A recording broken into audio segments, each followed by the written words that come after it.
Okay, let's just dive right in. Have you ever had that feeling, that little nagging thought, is any of this real? The world you see, the things you touch, what if it's not what it seems? It's one of the biggest questions you can possibly ask, and today we are going on a serious journey to the very edge of what we think we know. And look, this isn't just some late-night philosophical musing.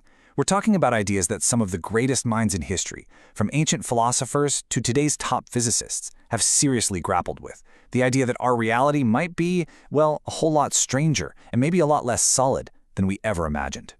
So where do we even start? Well, our first stop on this tour of reality is a truly mind-bending concept from theoretical physics.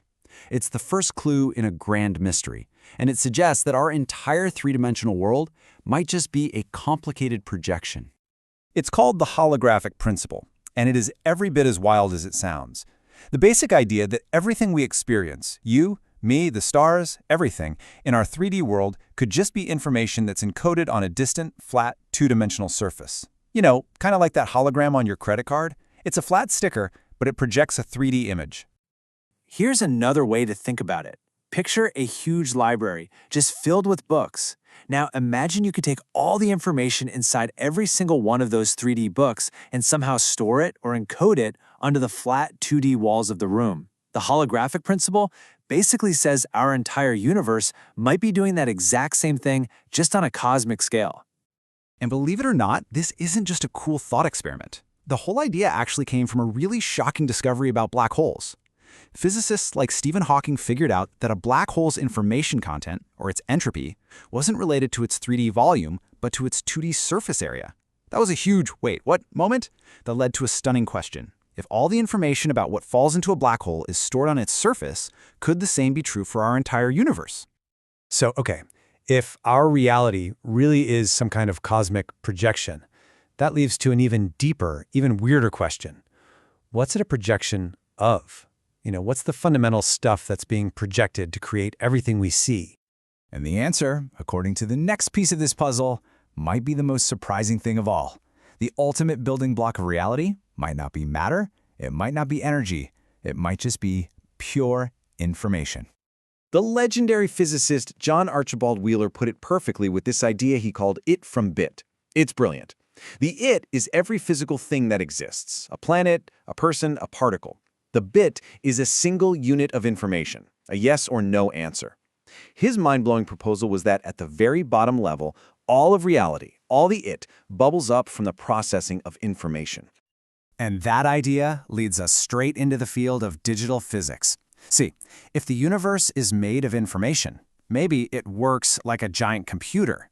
This theory says that reality isn't smooth and continuous like we perceive it. Instead, it's fundamentally discrete, or pixelated, meaning there's a smallest possible unit of space and time, a base resolution for the entire universe, just like the pixels on your screen.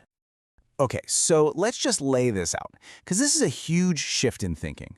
The classical view is that the universe is made of matter and energy, and the laws of physics are just there to describe how it all behaves. But in the digital physics view, the universe is the information in the code. The laws of physics aren't just a description, they're the actual program that's running, generating our reality from the ground up. Right. So, let's connect the dots. If the universe is a kind of holographic projection, and if it's fundamentally made of information, and if it seems to run like a giant computation, well, I think you can probably see where this is all heading. This is the stunning conclusion that all these clues have been pointing towards. Welcome to the simulation hypothesis. It's the idea that takes everything we've talked about to its logical and, frankly, jaw-dropping conclusion, that our entire universe and everything in it, including us, might just be an incredibly detailed artificial reality running on some kind of unimaginably powerful computer. Now, philosopher Nick Bostrom laid this out with a really clever argument. He basically says one of these three things has to be true.